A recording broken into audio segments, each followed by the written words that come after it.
and good evening जहां से भी आप हमें सुन रहे हैं. Thank you for joining our live session. My name is Kunjan Mawar. हमें आपके host और दोस्त for today's session. E-Global Doctors Digital Health Hospital, connecting patients across the globe to doctors all over the world. In today's live session, we will be exploring and providing more information about oncology radiation and myths associated with oncology radiation in conversation with Dr. Dodul Mondal. Dr. Dodul, his specialty includes radiation oncologist, comprehensive cancer care, clinical oncology, cancer screening, genetic screening, cancer diagnosis, and treatment. Dr. Dodul has contributed, author of multiple national and international textbooks. It's really nice to meet you again, Dr. Dodul, virtually. Thank you for sparing. How are you doing today? I'm great, Kunjan, and thank you for this nice introduction. And thanks, E-Global Doctors, for again giving me this opportunity to be here. Thank you, Doctor. The pleasure is always ours. I know that I learn a lot when you come, and I'm sure our listeners and viewers are going to agree with us. So, with that, let's dive in today's topic. And I'm going to ask the first question. Does radiation therapy for cancer treatment always causes hair loss? A very nice question. And to begin with, I must say that I like this idea of myth busting because there are a lot of misconceptions in people's mind regarding radiation. So many a times in my practice, I have seen that those misconceptions actually deter people from getting the necessary treatment. So it's really, really important. So to begin with, whether radiation always causes hair loss, right? No, radiation does not necessarily always cause hair loss. It all depends on the site of radiation, the amount of dose we are giving to kill a tumor, how far the tumor situated from the area of hair, and the kind of technique of radiation, the kind of machine using to treat the radiation. And in today's time, the sophisticated radiation machine and technology gives us the opportunity to spare hair in many situations from the bad effect of radiation. Occasionally, there might be some temporary hair loss, and very rarely there can be permanent hair loss. Okay, so the good news is no, it does not cause a hair loss, and even if some hair are lost, it's only temporary and they'll come back, which is very comforting to know. So thank you for busting the myth right there. My next question to you is: can radiation therapy make cancer spread or become more aggressive? Not at all. So radiation is the treatment which can cure tumor. Now you know that something which cures tumor will not cause spreading of the tumor inside the body. So radiation does not spread cancer inside body. It cures the tumor. That's wonderful. So you guys, we busted two myths right here for you all. And it's very comforting. And I'm sure whoever is going through these treatment, they would be very comforted as well with the myths that we are busting. The third one is: can radiation therapy cause permanent damage to any healthy tissues? So to bust this myth, there has to be some understanding that many a times when we treat a tumor with radiation and we try to kill it, we need to give pretty high dose of radiation. Now, at the immediate vicinity of that tumor, some normal tissues might get significant dose of radiation and cause significant permanent damage. But then the normal healthy tissues have immense capability to regenerate and regrow most of the time. So with time, most of them actually regrow to their original self. It's only in a very, very small percentage of patients when we can expect that the permanent damage may be there in and around the tumor after radiation. But that percentage of patients are really, really very, very low. And with time nowadays, we are getting even more advanced form of radiation, which are allowing us to treat the tumor with very high dose and safeguarding the surrounding normal cells. So to answer this question, it does not always cause permanent damage, significant permanent damage to normal healthy cells. But on a very rare occasion, it can cause, and then it becomes more important to understand what kind of significant normal organs we are having in and around the tumor, and how to treat them using more and more advanced machine and technology. That's actually good to know. So the answer is yes and no. So no, they don't actually cause damage to healthy tissues. And even if they do, the tissues will actually come back to its original state after some time. So is it true that radiation is always painful and uncomfortable? No, not at all. Radiation is never ever painful. So radiation itself is a painless process. It's just like the sun rays falling on our skin and we don't feel any pain or heat or cold. Radiation is basically high energy. Most of the time it's high energy X-ray or some particle. So when they enter our body, they do not cause any pain, they do not cause any significant heat or cold, or they do not cause any heat or cold at all. But what happens with gradual passage of time and gradual accumulation of radiation dose in our body, it shows some side effects, like some reaction on the skin, and people erroneously perceive that as radiation causing heat or cold or radiation causing the pain. So the answer is radiation per se does not cause any pain. It's a absolutely painless treatment. Wonderful to know. So we are busting the myths about radiation. So I hope you guys are getting loads of knowledge. I know that I've asked 4 questions and we have busted 4 myths. My next question to you, Dr. Dodul, is can radiation therapy cause long-term side effects such as higher risk of developing another type of cancer? So to bust the myth, most of the time it does not. So the risk of radiation causing a cancer is very, very less. The literature says it's mostly somewhere around 1%, but then there is a different group of population, right? It's more common in uh, young, and so it's in childhood cancers or children, the young adults, patients who are getting radiation in and around the breast area, chest area, and who are having some kind of genetic problems in their DNA, which makes the cells of the body more sensitive to radiation.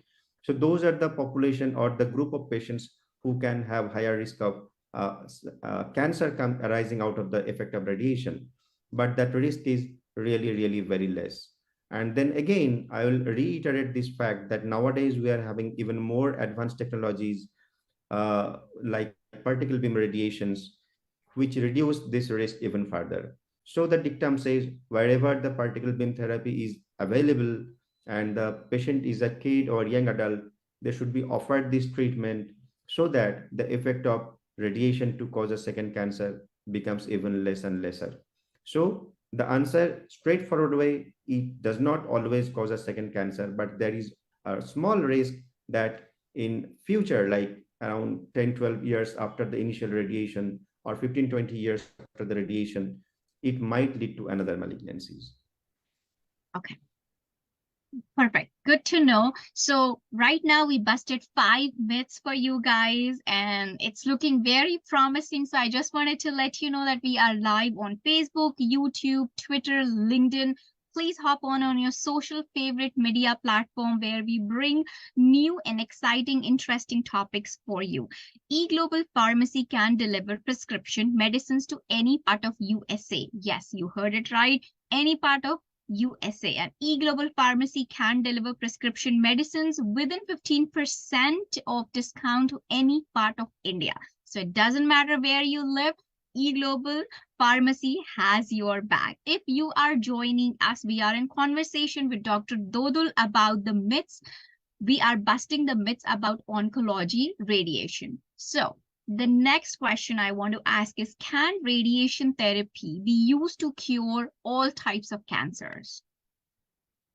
So the answer is yes, radiation therapy can be used to cure most of the cancers.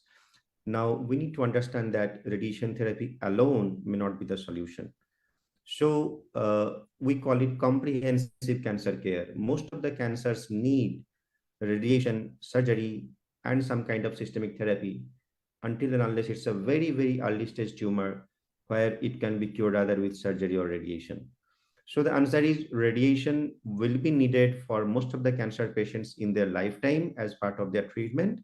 And that percentage may be around 70 to 80% depending on different countries, the stage, the cancer type. But most of the time, it's part of the entire treatment regime, right?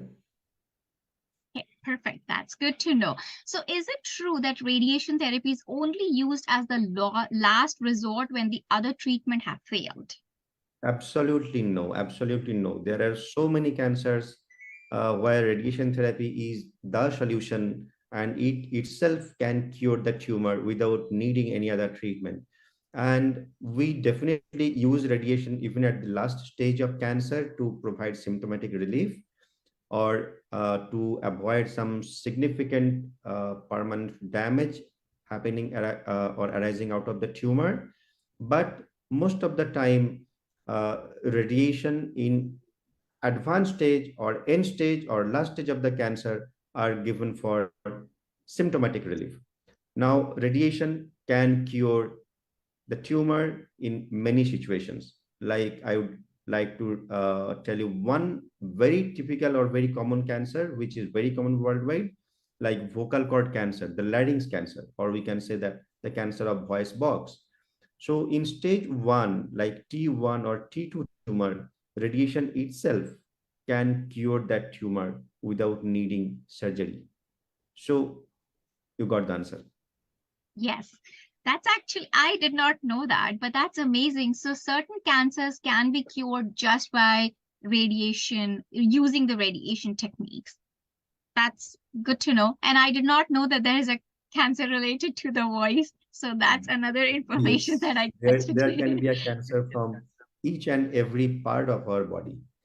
No cells or no part or no organ is immune to cancer.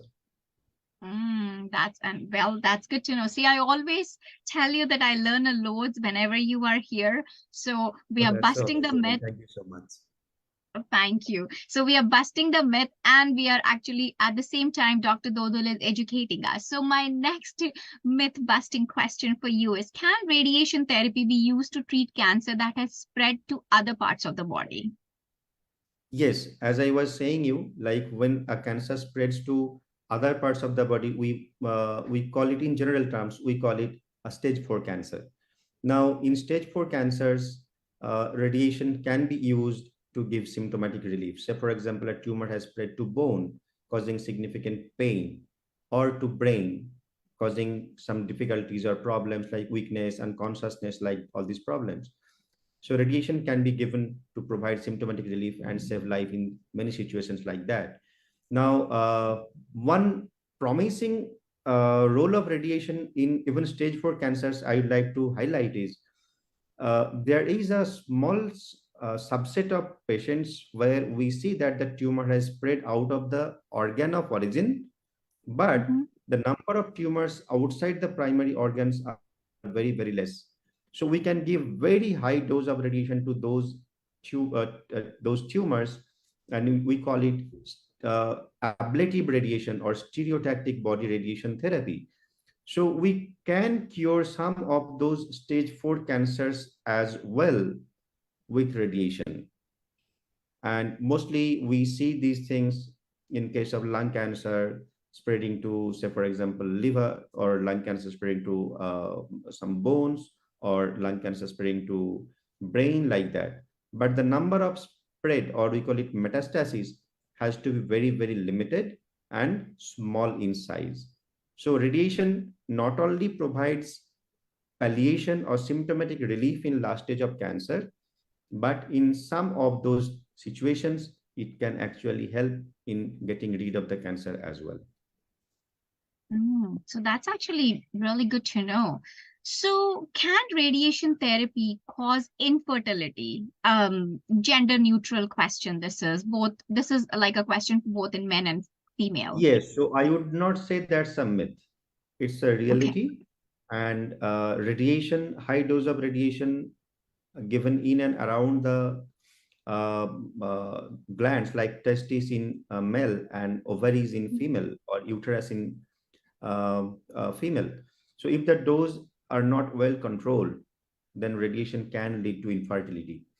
And any person willing to preserve fertility needing radiation must discuss this with their treating radiation oncologist and an infertility specialist so that they guide together how to tackle this problem.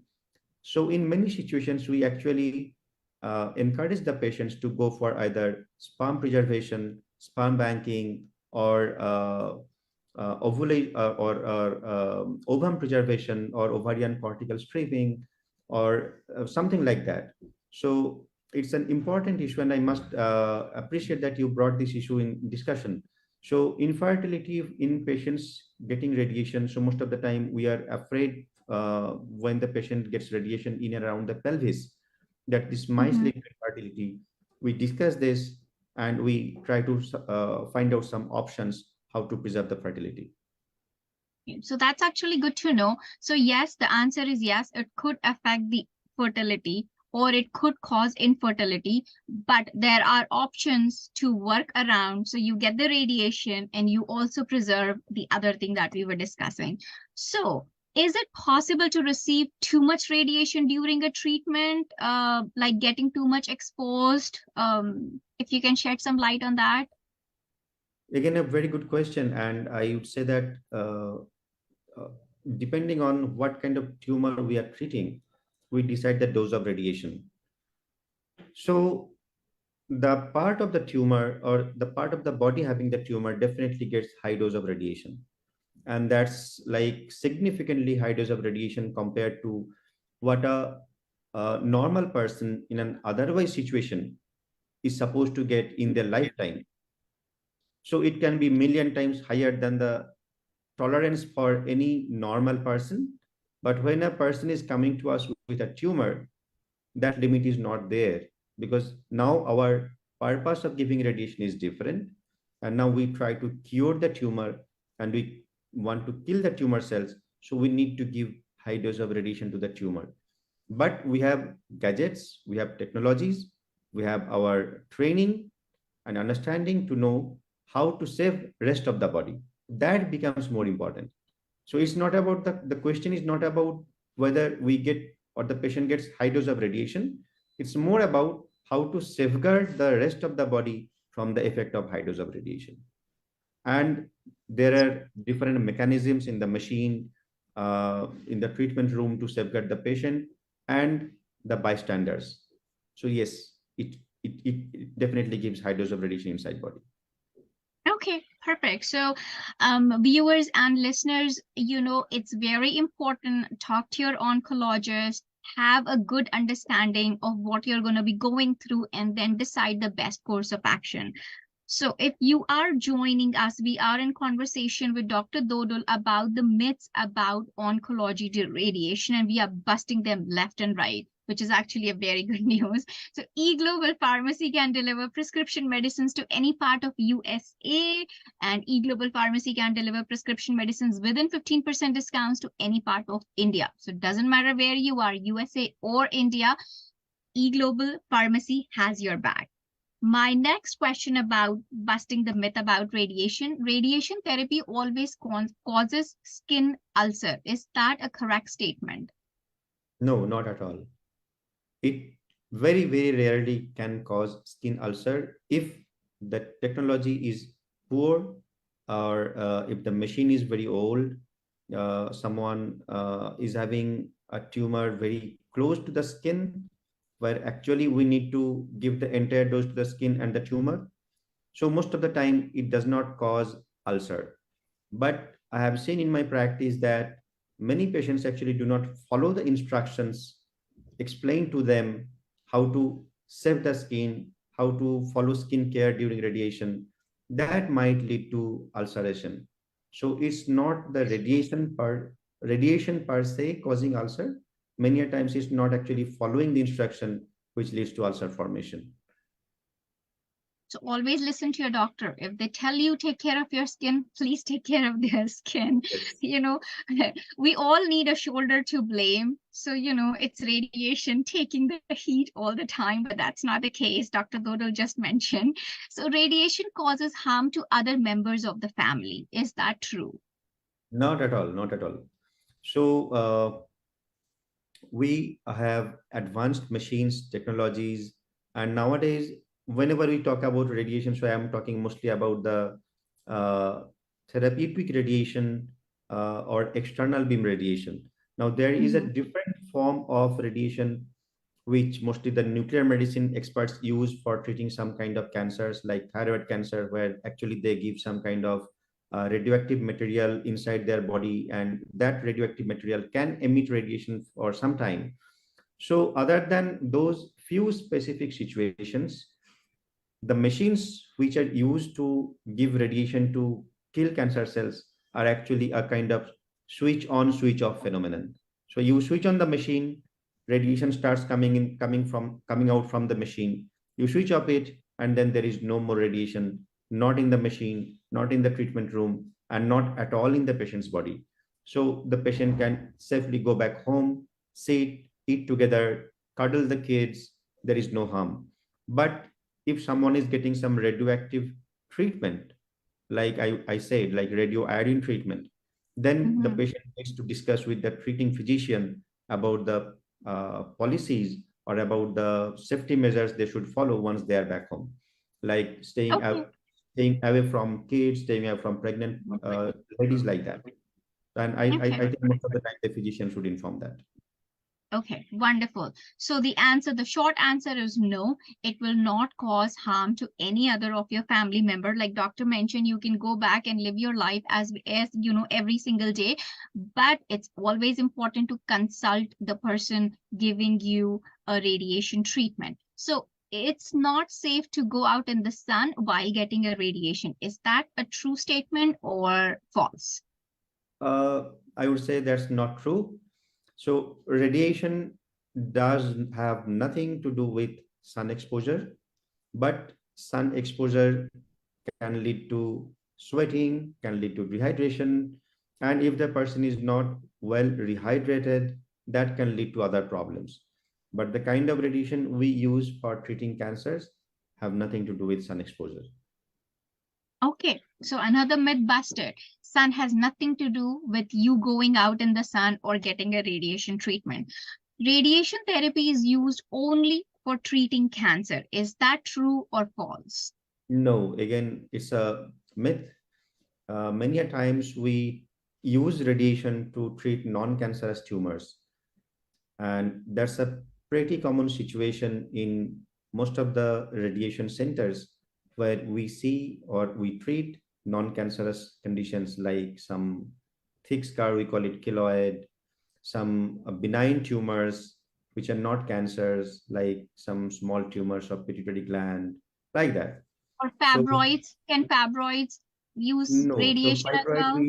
we do not treat fibroids with radiation. Most of the time, the fibroids causing symptoms will require a surgical removal. Yeah. And so the answer is radiation is not only used to treat cancer cells or cancerous tumors. Many a times we use it for treating non-cancerous tumors as well. Okay, so that's wonderful to know. Radiation therapy is not used for cancer only. Like doctor said, if there is something which is benign, which is not cancerous, radiation can also actually fix that. So that's actually wonderful to know. We were busting all the myths for you guys for related to oncology radiation. Let me tell you real quick, eGlobal Doctors Digital Health Hospital is offering consultation services from the comfort of your home. Benefits. What are the benefits of booking a consultation with eGlobal Doctors? Same day consultation with the specialist doctor. 2 free diet sessions are included. The package is $199. And if you're listening, you can save 15%. The coupon code for 15% is FIRST15. FIRST first 15. 24/7 customer support service available. health education videos for high BP problems, and free health passport for 1 year. What else you want? All you have to do is hop onto eglobaldoctors.com and book your consultation today. So I don't see any more questions, so I think it's a wrap. So, Dr. Dodul, if you don't mind, can you quickly summarize the myth that we busted around the oncology radiation for us? It was a great experience once again to interact with you and busting the myths. So, to summarize, I would say that most of the conceptions or most of the myths running in the society are actually and factually they're incorrect. The patient must discuss with the treating radiation oncologist to know which is a fact and which is a myth. There is no other alternative solution to this. That's actually a wonderful knowledge share that you just did. Please don't be your own doctor. We have specialists and subject matter experts for a reason. So do consult with them and stop making assumptions by yourself. So that's a wonderful key tip. So eGlobal Doctor is one complete healthcare platform solutions for all your medical issues and questions. And maze ki baat hai that these services are available to you at your fingertips without breaking your bank, without even driving, at the comfort of your living room. All you need is your fingers and your smartphone, and you are done. So before I let you go, Dr. Dodul, any word of wisdom that you want to share with our listeners and viewers? Radiation is one of the strongest weapon to win against cancer. It should be used judiciously, meticulously, and properly. Always discuss with your treating radiation oncologist to know the nitty-gritties, the technical details, and do's and don'ts during radiation. That's it. Thank you. Well, there you have it. This is RJ Kunjan signing off. Sayonara. Till we meet again, stay tuned, stay safe, and keep smiling always. Thank you, Doctor.